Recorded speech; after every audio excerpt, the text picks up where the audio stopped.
Oh wow, what an incredible first semester for the IndoKakao project. From Sulawesi to Jakarta, with a stop in Montpellier, the Indonesian cocoa value chain is on the move. Absolutely. What a start. In early September, Christian Silos, project leader for CIRAD, carried out a field mission in Sulawesi with Baldwin Jihano, a local chocolate producer. That mission helped identify the major challenges facing the sector. Then in September, CIRAD hosted an Indonesian delegation in Montpellier for a sensory analysis training. And in early October, everyone gathered again in Yogyakarta for the Salsa Partnership Days. This first episode of the IndoKakao News looks back at these 3 key milestones. And we begin with a beautiful video produced by Instiper, taking us through the 3 days in Yogyakarta, from October 6th to 8th. As the Instiper video shows, Day 1 was really about reconnecting the whole DP Salsa network. Each partner shared what they've been working on since the start of the year, from smallholder 4.0 to territories. This first session helped everyone reaffirm the scientific priorities and see where salsa can build real bridges between teams. IndoKakao was a key highlight, so Christian Silos presented the first mission in Sulawesi and the sensory analysis workshop held in Montpellier with the Indonesian delegation. We also heard updates on pest issues, especially the cocoa pod borer. We will return to this subject a little later in this edition.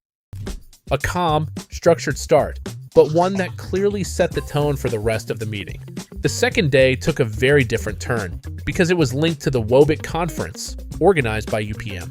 Normally, WOBIC takes place in Malaysia every 2 years, but for the first time ever, it was hosted abroad, right here in Jakarta. And that wasn't a coincidence. Yes, this move is very much the result of the growing partnerships inside the Salsa network. We will return to this video after these 2 comments from University Putra Malaysia. Okay, today we have a big event, which is our WOBIC 2025. So this is our 7th times of WOBIC. So we have it in Jogja, Jakarta. So this is our time to meet our collaborators. So one of our main collaborators today is CIRAD. So I want to talk about, today is about DP Salsa. So I believe that DP Salsa has been designed to have a networking between France and other Asian countries. This is a good program, which is, there is international networking where the researchers can sharing their knowledge and have a networking together in terms of research. And also the one most thing is related with the SDG, Sustainable Development Goals, and also one of it is to increase the income of local community.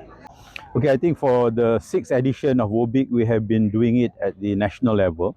And for the 7th, we felt that we would like to expand it to our friends, with our partners, so that we can open up new interests and using WOBIC as a platform to have more people collaborating in the issues of wood and biofiber.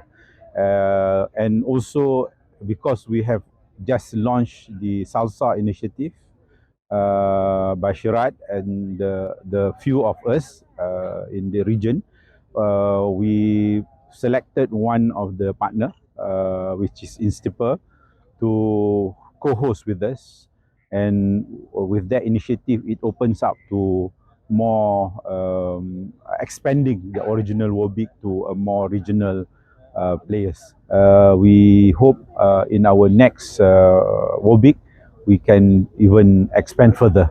So in a way, the 7th WOBIC is a step towards regional collaboration for our conference and Salsa. The scientific program was strong as well. Ega Setyarso gave a keynote on the cutting edge of sustainable landscape science and management. And then Manuel Boissier followed with a communication entitled Participation as a Way to Empower Communities in Sustainable Coastal Management.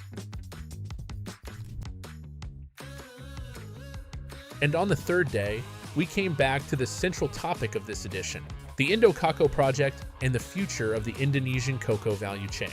After 2 days of scientific exchanges and regional discussions, Day 3 brought us back to the field, to cocoa, to farmers, and to the practical realities that will guide the next 2 years of the project. Instiper organized a full-day field visit to show, step by step, how cocoa is grown, harvested, sold, and transformed in the region. Anda tidak produksi coklat bar. Batangan, Dia apa? coklat batangan. Sebenarnya ada gini, saya konsen di budidaya pasca panen, kemudian di temen di wilayah lain di satu kecamatan dia di produk olahnya. Jadi biasanya kita bermitra. Tidak lama itu. Bermitra partnership. They have partners with other villages. Okay. So actually they also produce, but usually they support the other villages to produce So the chocolate bar is produced by someone else. by someone else. Oh. Yeah, they also a little just small here. Ini kok piyambak. Ikan damang tengrigi produk bumatong. Oh no. So it's produced there, the other village, and they have the sample. Yeah. Donc les barres de chocolat ils produisent d'abord avec plusieurs villages et ils ont un fabricant de barres, un petit fabricant de barres qui lui vend les barres au chocolat, mais ils en ont quelques-unes en démonstration ici. C'est pas eux qui les font, mais elles ont été faites par le partenaire qui fait les barres de chocolat. Tolong satu lagi cakap di produksi panen dan di berapa batang dan berapa kilo. Ceritakan soal Satu lagi. Sebab diulang. Nah, untuk panen di area segini sekitar hanya 100 pohon, itu satu minggu bisa di 15 kilo sampai 20 kilo. Pernah masak kilo satu, pernah semacam itu. Dan itu pengaruh produktivitas itu biasanya dipengaruhi di budidaya karena dia pupuknya cukup tidak, terus jenis pupuknya yang dipakai. Terus setelah dari pengalaman di sini terpengaruhnya dari kangus itu. Okay. Donc en fait ils ont une 130-140 tiges dans ce jardin-là. Ils produisent environ 15 à 20 kilos par semaine pour ce rendement-là. Ensuite ils font des fertilisants, font eux-mêmes avec les déjections des animaux du village et mettent ça comme modèle pour les villages alentours avec lesquels ils travaillent. Kita tambahkan dalam 5 bulan ini kita udah dapat 1 kuintal 5 kilo kering. Datanya ada. 1 quintal, 5 kilo kering. 5 kilo grain. 5 bulan. 5 months. Ils arrivent à faire 1 quintal tous les 5 mois. Ya, angkantal Grain, biji. isi kering. Kering. En graines de cacao.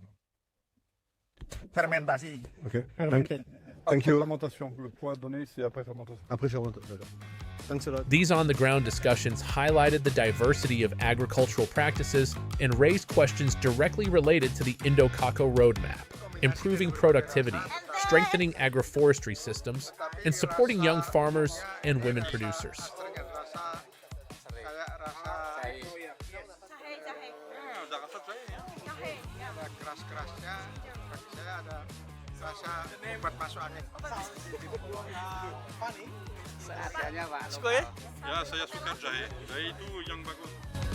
Then to a local buying point to understand how beans are sold.